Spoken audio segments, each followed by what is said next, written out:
দেখো বন্ধুরা, দেশে পানি নেই, পানি হয়নি, গরম প্রচুর। কেরালায় দেখো 3 ঘন্টা ধরে পানি হচ্ছে আজকে সকালে। এই আমি দাঁড়িয়ে আছি, দেখো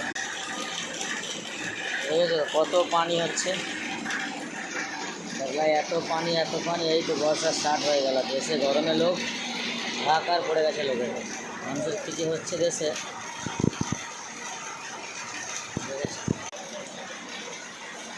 দেখো আমি দাঁড়িয়ে আছি, দেখো সকাল থেকে এখানে দাঁড়িয়ে ওয়েট করেছে। আমি যে মানুষকে বেরোতে পারছি।